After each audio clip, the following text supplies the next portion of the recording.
శారీస్ ప్రతి 10,000 రూపాయల కొనుగోలుపై ఒక గోల్డ్ కాయిన్ ఉచితం. కొన్నిసార్లు అతని గురించి కొన్ని నిజాలు అంటే రేపెట్టం చేశాడు, వేరే అమ్మాయి వచ్చి 3 పెళ్లిళ్ళు చేసుకున్నాడు అని చెప్పడం, ఇవన్నీ ఇంకా తెలుసుకొని అసలు నార్మల్ అయ్యి టాబ్లెట్స్ వల్ల కొంచెం నార్మల్ అయ్యి, అది కాక అన్నయ్య వాళ్ళు కూడా చాలా అంటే చాలా సఫర్ అయ్యారు. చాలా డాడీ మెయిన్, మా డాడీ బాగా సఫర్ అయ్యారు అనమాట. సో అవన్నీ తెలుసుకొని ఇంకా నార్మల్ అయిపోయి బయటకు వచ్చేసి హ్యాపీగా లైఫ్ లీడ్ చేస్తున్నాను. పాస్ట్ ఈజ్ ద పాస్ట్ అనుకున్నాను. ఇప్పటికి కూడా చాలా మంది, అంటే నేను పీపుల్స్కి ఒకటే చెప్తా, చూసే ప్రజలకి, మీరు చూసింది నిజం కాదు, దాని వెనక వాళ్ళు వేరే కోణం ఉంటుంది, దాన్ని పూర్తిగా డీప్గా తెలుసుకుని మాట్లాడండి. మీ ఇంట్లో ఆడపిల్ల ఒక చిన్న తప్పు చేసింది అంటే పూర్తిగా తెలుసుకునే కదా తనతో మాట్లాడతారు.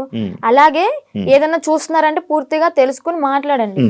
మీరు అనే మాటల వల్ల ఓకే బయటకు వచ్చింది, బతుకుతుంది, తన బతుకు తను లీడ్ చేసింది బాయ్, మీరెందుకు దాన్ని క్రష్ చేయాలి తన మాటలతో? జరిగిందితో జరిగిపోయింది. ఇప్పుడు షీఈ్ హ్యాపీ నౌ. మాటలకి, వాళ్ళనే మాటలకి ఏంటి అంటే, హ్యాపీగా ఉన్న పిల్ల మళ్ళీ సడన్ గా డిప్రెషన్ లోకి వెళ్ళి సూసైడ్ చేసుకునే ప్రయత్నాలు ఉన్నాయి. 100% ఛాన్సెస్ ఉంటాయి. అలా నేను ఎన్నిసార్లు ఏడలేదు ఇంట్లో, చాలా రోజులు కామెంట్స్ చూసి ఏడవడం, అసలు అనవసరంగా ఇలా చేశాను, అసలు 2025 ఇస్ మై బ్యాడ్ ఇయర్ అని చెప్పని అనుకోవడం, ఎందుకురా ఈ లైఫ్, చచ్చిపోతే బాగుంటది కదా. ఒక పక్కన అమ్మ నాన్నకి చెడ్డనేం తెచ్చాను, అన్నయ్యలకి చెడ్డనేం తెచ్చాను, అన్నయ్యలకి పెళ్ళే కాదు ఇంక నేను చేసిన పనికి, అందరి నోట్లో నానిపోయాను, ఇంకెందుకు నేను బతికి ఏం సంపాదించాను అని చెప్పని ఏడవని రోజు లేదు, సఫర్ అవ్వని రోజు లేదు. లాస్ట్కి ఇంకా మా అన్నయ్య వాళ్ళు వచ్చి దగ్గరికి వచ్చి, వాళ్ళెవరో అనుకుంటా అని చెప్పి నువ్వు బాధపడక్కర్లే, జరిగిందేదో జరిగింది, అందరూ చేస్తారు తప్పులు, అంబానీ వాళ్ళు కూడా చేస్తారు, కాకపోతే వాళ్ళది డబ్బు ఉంది కాబట్టి బయటికి రాదేమో, మనమేంటో నార్మల్ పీపుల్స్ కాబట్టి నువ్వు క్యామ్ ముందుకు వచ్చి ఇంత ఫేమ్ అయ్యావు అంతే, అందరూ చేస్తారు, నువ్వు అంత బాధపడక్కర్లే, మీకు మేము ఉన్నాం, ఫ్యామిలీ మేమేదన్నా అంటే నువ్వు సఫర్ అవ్వు, బయట వాళ్ళని అసలు పట్టించుకోకు, లెక్కలోకే తీసుకోకు అన్నారు.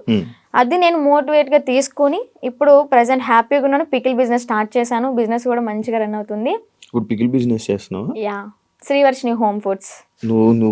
నా ఓన్ గా నేనే పికిల్స్ చేస్తాను, నేనే స్నాక్స్ చేస్తాను, కారప్పళ్ళు, లడ్డూలు, నా యూట్యూబ్ లో చెక్ చేసుకోవచ్చు కూడా మీరు. దానికి ఇన్స్టాగ్రామ్ లో రీల్స్ పెడతాను, యూట్యూబ్ లో ఇంకా పచ్చల గురించి ఫుడ్ వ్లాగ్స్ అలాగ చేస్తూ ఉంటా. ఇప్పుడు ఒకదాని ఉన్నా ఫ్యామిలీతోనా? అంటే అమ్మ నాన్న ఓన్ విలేజ్ లో ఉంటారు, అంటే కొంచెం ప్రాపర్టీస్ అవి ఉన్నాయి కదా, అక్కడ ఉంటున్నారు. నేను అన్నయ్య ఈ బిజినెస్ పరంగా మంగళగిరిలో ఉంటాను. ఇప్పుడు ఫ్యామిలీ అంతా ఓకే? ఆల్ ఓకే, మంచిగా ఉంది. ఇందాక ట్రస్ట్ గురించి మాట్లాడుతున్నప్పుడు నాకు అర్థమైంది, ఆ ట్రస్ట్ అంటే అదేనా? Kasturba Gandhi national memorial trust అదేనా? ఇందాక నేను ఒక ఇంటర్వ్యూ చేసినప్పుడు ఆమె నాకు చెప్పడం జరిగింది కొన్ని సిచ్యువేషన్స్. నిజమా అక్కడ అలాగే ఉంటుందా? నువ్వు ఎన్ని ఇయర్స్ ఉన్నావు అక్కడ? 2 ఇయర్స్ కాదు, 6 months ఉన్నాను. తను చెప్పింది 200% కరెక్ట్. ఏం జరుగుతుంది? ఇబ్బంది పెట్టారు? అంత ఇబ్బంది పెడతారు? నేను కొంచెం ఫేమ్ లో ఉన్నాను కాబట్టి, నా వెనక మీడియా ఉంది కాబట్టి నన్నైతే అంత ఏం చేయలేదు. కానీ నేను అక్కడ ఏదో ఒక పని చెయ్యాలి ఖచ్చితంగా. నేను వెళ్ళిన 1 week నన్ను ఫ్రీగా వదిలేశారు, నేను తింటా అన్నది తెచ్చారు, ఫ్రీ బోర్డ్ లాగా ఇంకా ఇంట్లో ఉన్నట్టే ఉన్నాను. ఆ 1 week నుంచి మిషన్ నేర్చుకోవచ్చు కదా, ఏదో ఒక వర్క్ చేయొచ్చు కదా అనడం స్టార్ట్ చేశారనమాట. సర్లే మనకు కూడా నేర్చుకుంటే ఉంటుంది కదా అన్నట్టు నేర్చుకున్నా. ఇక్కడ పాయింట్ నేర్పించడం వరకే వాళ్ళ చేతుల్లో ఉంటుంది, నేర్చుకున్న తర్వాత మనం చెయ్యాలా వద్దా అనేది మన ఇష్టం అనమాట. వాళ్ళు ఫోర్స్ చేసి కుట్టించొద్దు. ఇక్కడ ఏం జరిగేదంటే, నేర్చుకున్న పనికి మార్నింగ్ 9కి కూర్చుంటే ఒకవేళ 2000 bags 500 bags అలా ఆర్డర్స్ వస్తూ ఉంటాయి అనమాట, ఎక్కడెక్కడ నుంచో వస్తాయి. ఆర్డర్ వచ్చినప్పుడు మార్నింగ్ వెళ్ళి లంచ్ బ్రేక్ 1 hour ఉంటుంది అనమాట, మళ్ళీ స్నాక్ బ్రేక్ 1 hour, ఈ 2 hours మాత్రమే మేము రెస్ట్ తీసుకుంటాం. 11:30 12 వరకు 1 or 2 వరకు కుట్టినవి కూడా ఉన్నాయి. మిడ్ నైట్ 2 వరకు కుట్టిన రోజులు కూడా ఉన్నాయి. అలా కుట్టి పడుకొని మళ్ళీ ఎర్లీ మార్నింగ్ 5కి కానీ 6కి కానీ లేచి మళ్ళీ యాస్టీస్ వర్క్కి వెళ్ళిపోవాలి. వెళ్ళిపోయి బ్రేక్ఫాస్ట్ బెల్ అవగానే బ్రష్ చేసి మళ్ళీ తిని మళ్ళీ మిషన్ ఎక్కాలి. ఇలా చేపిస్తారనమాట. అదేమంటే ఏదైనా మనం ఎదురు తిరిగి, నా కళ్ళ ముందే జరిగింది, నన్నైతే ఏం చేయలేదులే కానీ నా కళ్ళ ముందు ఏం జరిగిందంటే, ఒక అమ్మాయికి పీరియడ్ వచ్చి బాగోక వాళ్ళ ఇంట్లో ఉన్న డాగ్కి ఫుడ్ పెట్టలేదని చెప్పని, అలాగే ఎవరో కస్టమర్స్ వచ్చారు, అంటే డొనేట్ చేయడానికి ఎవరో ఒకరు వస్తారు కదా, వాళ్ళు వచ్చారు, టీ కాఫీ వాళ్ళకి తీసుకెళ్లేదని చెప్పని తనని రూమ్లోంచి బయటికి తీసుకొచ్చి కొట్టి రూమ్ తాళాలేసి బయట పెట్టారు. మళ్ళీ ఇంకొక అమ్మాయికి టాబ్లెట్లు వేసి కొట్టారు. వాళ్ళు చెప్పిన మాట వినకపోతే టాబ్లెట్లు వేస్తారు, కొడతారు. నేను చూసా. నేనైతే అబద్ధం చెప్పాల్సిన అవసరం నాకు లేదు కదా. బయటకు రాగానే ఎందుకు చెప్పలేదు అనొచ్చు మీరు. ఎందుకు చెప్పలేదు అంటే నేను అసలే బ్యాడ్ అయిపోయి ఉన్నా. మళ్ళీ నేను మీడియా ముందుకు వచ్చి వాళ్ళ గురించి చెప్పి ఎందుకు ఇదంతా నాకు మీడియా ముందుకు రాకూడదని అనుకున్నా అనమాట. ఇప్పుడు ఎందుకు చెప్తున్నా అంటే గౌతమి గురించి. గౌతమియే కారణం. కాల్ చేసింది, ఎలాగా కాంటాక్ట్ అయిందో ఏమో తెలీదు. ట్రస్ట్లో ఉన్నప్పుడు అనుకుంటా, నువ్వు బయటకు వస్తే మాత్రం నన్ను మాత్రం మంగళగిరి వచ్చి వర్షిని అంటే ఎవరు చెప్పని వాళ్ళు అంటూ ఉండరు, నా దగ్గర తీసుకొచ్చేస్తారు నిన్ను అని చెప్పడం. అంటే ఒక హామీ ఇచ్చాను తనకి. లోపల చెప్పేదాన్ని, అక్క ఇన్ని ఇయర్స్ ఉన్నావు, నీకు అమ్మ నాన్న ఉన్నారు, ఓకే అన్నయ్య ఎదవయ్యాడు ఏదో చేశాడే అనుకో, వీళ్ళకైనా ఉండాలి కదా. నిజమే కదా, 10 years అవుతుంది, చిన్న పిల్ల నుంచి ఉంది, పెళ్ళిడికి వచ్చింది, పెళ్లి చేయాలని వాళ్ళకి ఉండదా? సరే వీళ్ళ అమ్మ నాన్న ఎతుకుతూ ఉంటారు, పెళ్ళిడికి వచ్చింది, వాళ్ళకి కొంచెం ఉంటది కదా చూసుకోవాలని, పంపిద్దాం అడ్రస్ కనుక్కుని పంపించవచ్చు కదా. ఇప్పుడు కూడా ఎందుకు పంపించారు అంటే తను ఫోర్స్ చేసి, ఈవెన్ నెల తినకుండా, మంచినీళ్ళు తాగకుండా, సరిగ్గా ఫుడ్ లేక, హెల్త్ బాగాలేదని చెప్పని, ఎక్కడ చచ్చిపోతే వాళ్ళ తల మీదకే కదా వచ్చేది అని అడ్రస్లు కనుక్కుని వాళ్ళ అమ్మని వాళ్ళ మావయ్యని పిలిపించి తిన్ని పంపించారనమాట.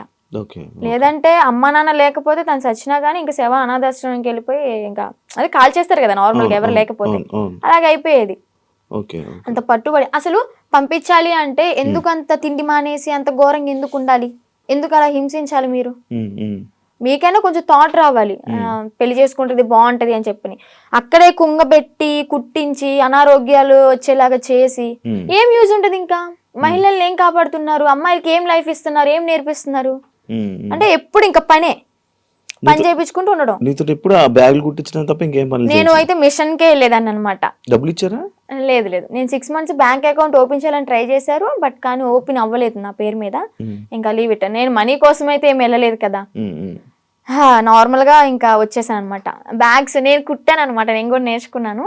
నేను కుట్టిన బ్యాగ్స్ ఒక 2-3 తీసుకుని అమ్మ కోసం అని చెప్పని, మెమొరీ లాగా నేనే కుట్టాను అన్నట్టు ఆ హ్యాపీనెస్ ఉంటుందని చెప్పని తీసుకొచ్చుకున్నా ఇంటికి.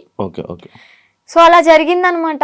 ఇప్పుడు తనకి ఒకటే న్యాయం చేయాలనుకుంటున్నా. 10 సంవత్సరాలు ఉన్న దానికి ఓకే, జాయిన్ అయిన 1 సంవత్సరానికైనా తనకి మనీ వేసారే అనుకుందాం, ఈ సంవత్సరం వదిలేసేయండి, ఎలాగో తెలిసిందే కదా.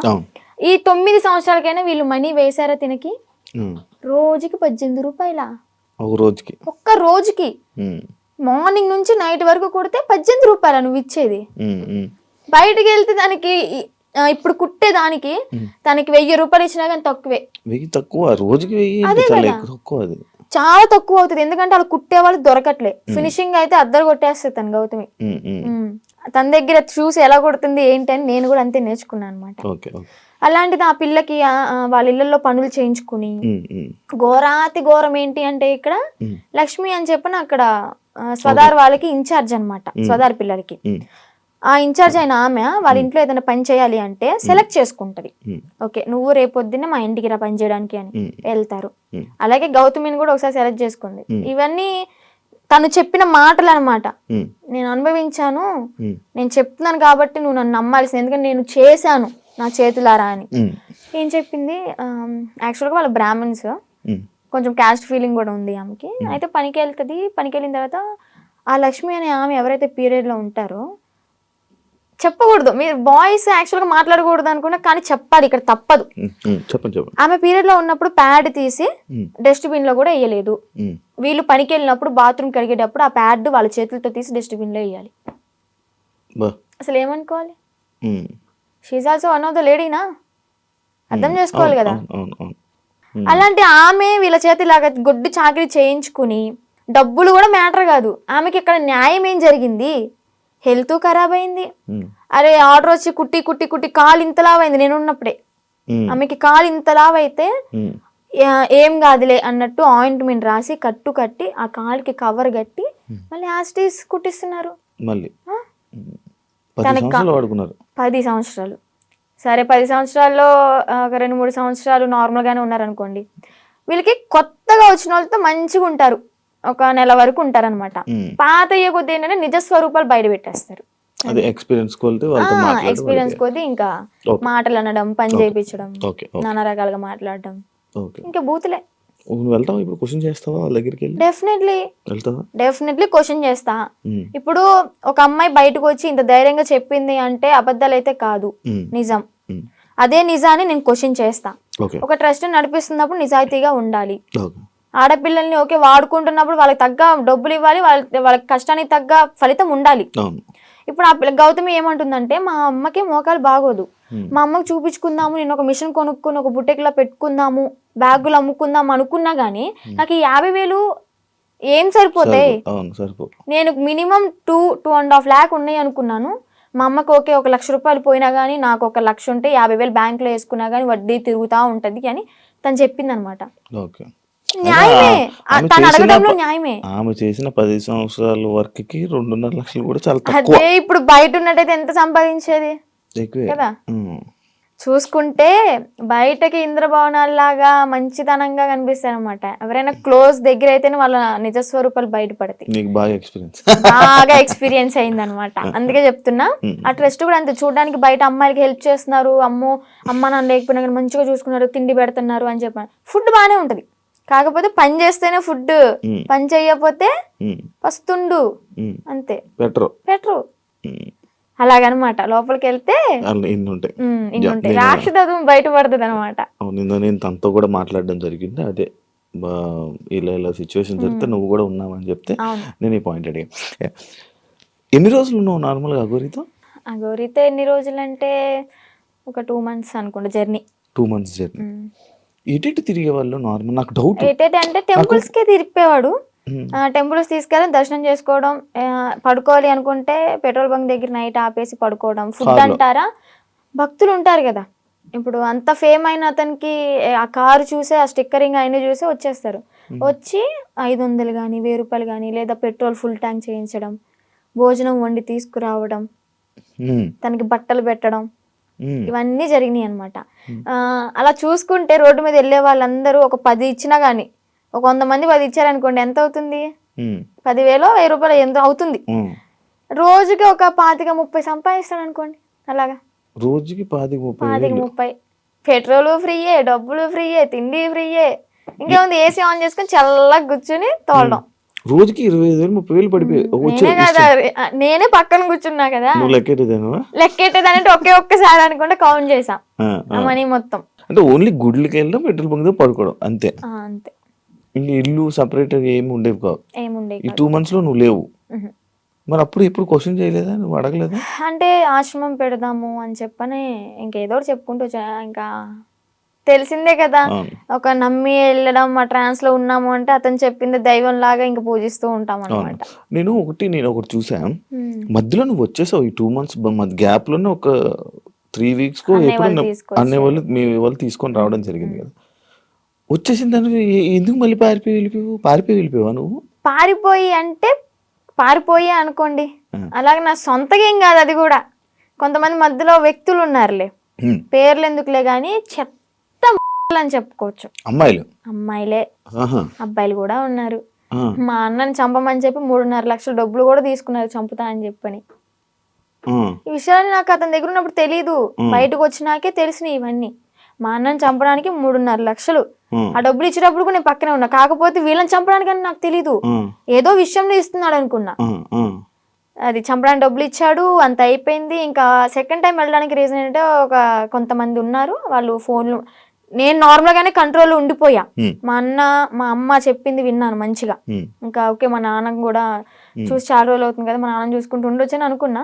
వాళ్ళు ఏంటంటే మధ్యలో ఎంటర్ అయ్యి ఫోన్లు మాట్లాడిచ్చి మళ్ళీ యాస్టీస్ రిపీట్ చేశారనమాట దాన్ని. చూస్తున్నారు కదా, చూసే వాళ్ళకి అర్థమవుద్ది ఎవరు చేశారు ఏంటి అని. మనం పేర్లు చెప్పక్కర్లే. దేవుడు అనేవాడు ఉంటాడు, కర్మ అనేది ఎప్పటికైనా అనుభవించాల్సిందే. నేనైతే ఒకటే అనుకున్నా, నా కర్మ ఇలాగా వదిలిపోయిందనే అనుకుంటా. ఏదో జన్మలో ఏదో పాపం చేసి ఉంటే ఆ పాపాన్ని ఇప్పుడు ఇలా తీర్చేసుకున్నాను. అలాగే కర్మ అనేది వాళ్ళు కూడా అనుభవిస్తారు, నాకన్నా డబల్ ఉంటది వాళ్ళకి. మీ వాళ్ళు ఇప్పుడు వాళ్ళకి వెళ్తున్నప్పుడు, మీరు వాళ్ళతో జర్నీ చేస్తున్నప్పుడు ఒక అమ్మాయి టాపిక్ ఇష్యూ అనేది బయట రేజ్ అయ్యి జరిగింది. ఒక అమ్మాయి వచ్చి కేసు పెట్టడం, ఎవరో ఒక అమ్మాయి వచ్చి కేసు పెట్టింది. దాన్ని నీ దగ్గర ఎలా మ్యానిపులేట్ చేశారు? నువ్వు అడగలేదా, క్వశ్చన్ చేయలేదా? ఎలా అంటే తన దగ్గర వాయిస్ రికార్డ్స్ ఉన్నాయి. అంటే తను పెట్టింది ఏవైతే మీడియాలోకి వచ్చినాయో అవి కాకుండా నాకు సపరేట్ వినిపించాయి అనమాట. అంటే తను డిలీట్ చేసుకోవచ్చు పాస్ట్ మొత్తం, మంచిగా ఉన్నాయి ఉంచుకోవచ్చు ఏమో. నాకైతే అలా వినిపించి ఇది అంత ఫేక్, తను అబద్ధాలు ఆడుతుంది, తను నా దగ్గర డబ్బులు నొక్కేసి ఆశ్రమం పెట్టుకుని నాతో వచ్చిన డబ్బులతో ఎంజాయ్ చేయాలనుకుంది, అంత ఫేక్ అది ఇది అని చెప్పాను అనమాట. అప్పటికి నేను నమ్మలే. కానీ ఏంటంటే ఇక్కడ మాటలు ఏం చెప్పాడు అంటే, తను వాళ్ళ మామయ్య నా దగ్గరకు వచ్చి తనకి పెళ్ళయింది ఆల్రెడీ, పిల్లలు కూడా ఎవరో ఉన్నారు సంథింగ్, ఆమె నన్ను కోరుకుంటుంది అందుకే అలా మాట్లాడుతుంది అని టాపిక్ డైవర్ట్ చేశాడు. కోరుకోవడం అంటే ఇప్పుడు నన్ను ఎలాగా ఇన్ఫ్లుయెన్స్ చేశాడు, ఎలా మాయ మాటలు చెప్పి ఇది చేశాడు, తనను కూడా అలాగే మాయ మాటలు చెప్పి తను కూడా అట్రాక్ట్ అయింది. ఏంటి అంటే సడన్ టైంలో నాకు హస్బెండ్ లేరు, ఓకే నా లైఫ్ కూడా ఇలా ఖరాబ్ అయిపోయింది. షీఈ్ లాయర్ అనుకుంటా ఐ థింక్, తను లా అయ్యింది. ఓకే ఇంకా నేను ఇతనితో ఉంటే నా లైఫ్ బాగుంటదేమో, అంటే ఫిజికల్ బాండింగ్ లేకపోయినా కానీ హ్యాపీగా ఉంటాను కదా, నాకంటే ఒక తోడు ఉంటది కదా అన్న. అంటే వీడేం మాటలు చెప్పాడో ఆమె అంత అట్రాక్టివ్ అయిపోయింది. మరి అలాగనుకుని ఓకే ఇతనితో జర్నీ కంటిన్యూ చేద్దాం అనుకునే టైంలో నేను ఎంటర్ అయ్యానంట. పిచ్చిదాన్ని, నాకు తెలియదు. అప్పుడు ఏదైనా బాధలో ఉండేదానివా? బాధలో ఏం లేనబ్బా, బానే ఉన్నాను. తన ఎంగిల్తో ఇలా చేయడం అయితే చేశాడు, ఇది పక్కా. ఏం తిన్నారు ఆ రోజు రాత్రి? బిర్యానీ, చికెన్, అంటే ఇంట్లోనే కుక్ చేసింది, chicken curry and bagara rice. Mummy చేసింది. అయ్యో వాడు చేస్తే ఇంకేముంది, వెనక్కి కూడా వచ్చేదాన్ని కాదు. ఇంకా ఎగురే అనుకుంటే వెనక్కి వెళ్ళిపోయేదాన్ని. అబ్బాయే. ఏదో ఫోటోలు వచ్చాయని నిజమేనా? దాన్ని ఆయనేనాదండి? ఓకే. అంటే తన ఇంటికి వెళ్ళినప్పుడు కూడా తను డ్రామా వేసినవి అవన్నీ చూపించాడు. అప్పుడు అబ్బాయిగానే ఉన్నాడు. వాళ్ళ ఇల్లు ఉందా హైదరాబాద్ లో? అంటే వాళ్ళ ఊర్లో పూరిల్లు ఇల్లు ఒకటి ఉంది. అవునవును, వాళ్ళ ఇంటికి. అచ్చా, వాళ్ళ ఇంటికి తీసుకుని వెళ్ళాడు. వాళ్ళ అమ్మానికి పరిచయం చేశాడు. ఓకే బానే ఉంది. అప్పుడు కూడా మా అన్నయ్య వచ్చి నన్ను తీసుకెళ్లిపోయాడు అనమాట. ఫస్ట్ టైం ఇది మీడియా ముందుకు రాలే, సెకండ్ టైం గుజరాత్ లో వచ్చి తీసుకెళ్ళి మీడియా ముందుకు వచ్చింది అనమాట. అబ్బాయే ఏదో ఊర్లో రేపడం చేయడం వల్ల వాళ్ళ చెట్టుకు కట్టేసి కొట్టడం, ఏదో హట్ చేయడం వల్ల దాన్ని తీయించేసుకుని అమ్మాయిగా ఇలా వేషం వేసుకుని వచ్చాడు అని. ఏజ్ కూడా నాతో 27 years అని చెప్పాడు. అది కూడా ఫేకే, 38 years అంట. నేను ఆయనది ఒక వీడియో చూసా, నువ్వు వచ్చి మీడియా ముందుకు వచ్చి బాగానే మాట్లాడుతున్నావు వర్షిని. ఆయన ఏం చేస్తాడని భయం లేదా? నాకెందుకు భయం? తూ తాత అన్నానికి ఒక మంత్రం రాదా యాదవ్కి? కాలబారి వస్తుకుని నేనే మంచిగా చదువుకుంటా, పూజలు చేసుకుంటూ లలిత సహస్రనామం చదువుకుంటా. ఒక కాలబారి వస్తుకుని రాదు, ఇంకా బూతులు వస్తుంది నాకు, వద్దు. ఇంకా నన్ను ఏం చేస్తాడు? సరైన మంత్రం రాదు, వచ్చినా గానీ నన్ను ఏవో ఇంటికి కూడా వేయలేడు. And for more videos, please subscribe to iDream. Please subscribe to iDream. Please subscribe iDream. And please subscribe to iDream. For more videos, subscribe to iDream. please like, share and subscribe to the channel. Congratulations, iDream. Subscribe to iDream. Subscribe to iDream. So subscribe to iDream Media. iDream ki iDream team andarki huge congratulations. Please subscribe iDream Media. Please subscribe to iDream. Subscribe iDream. Please subscribe to iDream. iDream అంటే నా కళల channel subscribe చేసుకున్న నోరు తిరుగుతలేదు, మీరైతే గంట గుర్తు కొట్టండి. For more such videos, please subscribe to iDream. Subscribe to iDream. Please subscribe to iDream. Please subscribe iDream Media. Please do subscribe to iDream. Please subscribe to iDream Media. For best entertainment and information, please subscribe iDream. And don't forget to subscribe to iDream.